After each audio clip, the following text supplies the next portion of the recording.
Presidentja vetë tha dhe në fjalimin e saj tha që dua t'jap mundësi që të krijohet një shumicë. Mirë po shumica nuk ju është deklaruar asaj nga askush. Tham që në këtë rast bloku opozitar ndoshta ka pas më shumë vota se Lëvizja e Vendosjes, 52. Dhe ata kanë thënë që ne nuk kemi asnjë interes që të formojmë qeveri. Tash duam shkojmë në zgjedhjet e jashtëzakonshme. Do thotë edhe presidentja, edhe opinioni dhe gjithë këto e kemi ditë që zoti Konjuca s'ka shans të zgjedhet kryeministri i Kosovës, pasi që s'ka marrëveshje me askënd. Dhe detyrimisht këto 15 ditë janë ditë të humbura, pasi që përveç kësaj ne nuk kemi pa asnjë tentativë serioze të zotit Konjuca që të krijojë shumicë. Është përmend indirekt që ndoshta do të ketë ndonjë komunikim me AK-n, mirë po është thënë që s'do t'i bëhet ofertë për bashkëqeverisje, mirë po vetëm vota do t'i kërkojnë. Thotë vetvetiu edhe kjo deklaratë tregon që ata s'kan pas interes as vetë që të krijohet një shumicë. Thotë të gjitha partitë politike janë të interesuara të shkohet në zgjedhjet e jashtëzakonshme. Dikush ndoshta kërkon më herët, dikush pak më vonë. Për të kërkuar çka lind pyetja? Çka do të kërkojnë edhe në një parti zgjedhje? Numrat të ri që do të mundsonin. Dhe beson se do të flasim edhe për këtë. Kuj do t'i mundsoj qeverisja e vetme, se pam që askush me askënd nuk donte në këtë rast. Jo, këto e vetme nuk është, mendoj që kemi të bëjmë me dy tabore, kemi të bëjmë me taborën Lëvizjes. PDK-ja dhe AK-ja kanë qenë të pozicionuara për një blok opozitar, LDK-ja jo. Mendoj që edhe tash në deklaratat e tyre ata tregojnë qartë që me Lëvizjen e Vendosjes prap asnjë nuk do të bënin qeveri, dhe alternativa vetme mbetet që të bëhet me pjesën tjetër të opozitës. Mendoj që ndoshta qëllimi kryesor i LDK-s këtu ka qenë që ndoshta dilët partia e dytë dhe t'i mundësohet zotit Avgjiku të bëhet kryeministër. Dhe mendoj kjo është arsyeja ndoshta themelore pse nuk kemi qeveri prej prillit këtij viti, pasi që opozita në prill ka mund ta themeloj qeverin. Këtë problem unë e kam. Nëse ka qenë as problem zoti Kurti, nëse ka qenë as problem Lëvizja e Vendosjes, e keni pas mundësinë qysh në prill ta largoni nga opozita. Dhe të mos lejoni gjitha këto veprime që i ka ndërmarrë qeveria në detyrë prej prillit deri tash. Mirë po ata kanë ndesh edhe ata me qëllim ta lënë në detyrë që ky të bëj gabime. Dhe këta pa pas ndoshta një momentum të tyre, një temë tjetër se si ta mundin zotin Kurti, po mundohen ta luajnë lojën e zotit Kurti që ka luajtur para 5 vite, që të kreditojnë në gabime të kundërshtarit. Le ta lejmë këtë të bëj gabime dhe pastaj qytetari do të na kthehet ne. E njëjta logjika që edhe para 5 vite kur Kurti dhe Lëvizja e Vendosjes ka marrë 50%, edhe tash duket tendenca e partive opozitare që pas procesit lokal zgjedhor tash që patëm, duken bile shumë të bindura që ato do t'jenë në gjendje, jo veç të formojnë qeverinë, mirë po prap edhe të zgjedhin presidentin në mars. Se mendoj aty është testi më i madh.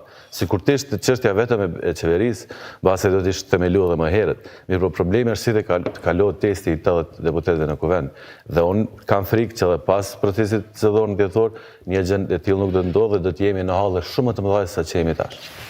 Naj, për fillim e pastaj kalojmë në pika tjera. Ka qenë një ditë me një rezultatet i cili është ditur shumë herët që ky është një farformë përfundimi krejt kësaj sagës që ka nisur para 10 muajve.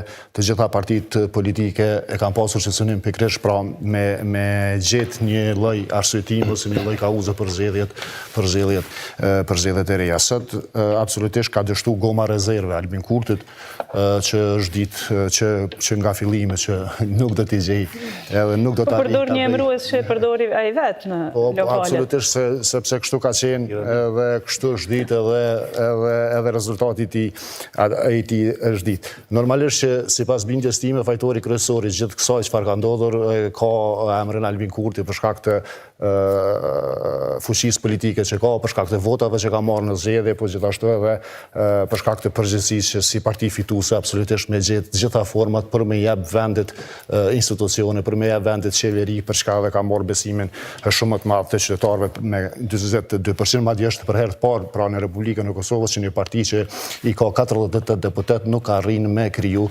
shumicë parlamentare. Pse s'ka arrit me kriju shumicë parlamentare janë shumë arsye. Një prej tyre është çështja fillestare Kurti ndaj partive opozitare, më pastaj edhe përpjekjet e tij që kanë qenë përpjekje, themi vetëm fasaduese, por jo qëllimira për të arritur një shumicë parlamentare siç ka qenë Kurti. Nga aspekti i tij i ndërtimit politik, do të thotë e ka pas qartë ose pushtet absolut ose parti partnerin koalicion e cila i nënshtrohet. Kur e ka po që asnjë në s'mund të arrit, më pastaj ka nisë kjo betejë e tij gjithçka ose asgjë. Edhe prandaj sot Kosova nuk ka asgjë, Kosova është në një situatë shumë të rëndë në shumë sektor, edhe pse është ditë pra që vendi është duke arritur themi afatin e shumë krizave, nuk i ka jep zgjidhje gjitha këtyre çështjeve. Edhe kjo fushata sot që nisi realisht me njëherë me këto fotografit prej hapësirave ndryshme, lidhja listës serbe me partitë opozitare e krejt, është një kartë e re që po dënë me kriju, pra po e rikthen një kartë që është konsumuar në Kosovë. Gjatë tërë ditës është ky narracion që ka mbizotruar. Partitë opozitare bashkë me listën serbe u përbashkuan në qëllimin e vetëm për ta kundërshtuar Albin Kurtin. Karta e re e lëvizjes vetëmendosje që po dënë ta hyjmë si viktim edhe në zgjedhjet e reja. Pra një kartë që është konsumuar, një kartë që nuk e besoj që më beson qytetari i Kosovës, që të gjithë janë kundër, ky është pro, edhe me lidh gjitha partitë politike me listën serbe. Paramendoja fotografia Albulena Haxhiut atë me atë fotën duke votu në mesin e deputetëve familjar dëshmorësh, familjar martir të luftës e të tjerë, njerë që kanë luftu edhe po dashkan me bashkëpunu me listën serbe. Prandaj po them, krejt kjo është kalkulim politik për ma shumë vota, duke e vendosur shumë a thellë vendin në kriza tjera. Kësoj normalisht pajtojmë që ka kontribu edhe presidentja e vendit me këto matematikat e soje, ose kë binomi që ka vazhdu Kurti Osmani, sepse ka qenë totalisht e parësyshme mandatimi zotit Konjuca. Veç jep edhe referenca kushtetuese që është dashur me vepru presidenti. Është dashur me pas dëshmi, me shkrim që i ka 61 vota. Cila parti ka gjasa më shumë? Cila parti ka pas gjasa më shumë? Qysh pas ka mundësi me pas gjasa kur dështoj vjerën e parë? Cila ato që e thash, që e theksova 2-3 herë, thash kështu. Bazuar në aktgjykimit të cilët pe i referohesh. Aty thuhet, nëse ka gjasa. Presidentja duhet të vlerësoj. Jo, kolës i shumë. Ashtë kosa ne pajsojmë presidentën, duhet me folë. Të gjasat, jo të gjasat. Qatë vlerësim kemi problem. Aktgjykimet thonë. Jo vetëm kjo, po presidentja diritash është dash me diskrecionin e presidentit me vlerësu cila parti ka gjasat ma të mëdhaja për me por herën e dytë o besnik, kjo gjasa nuk mjafton herën e dytë e ke pas kur të kish veç një njëre, kur ta ofron veç një parti, mandatarin.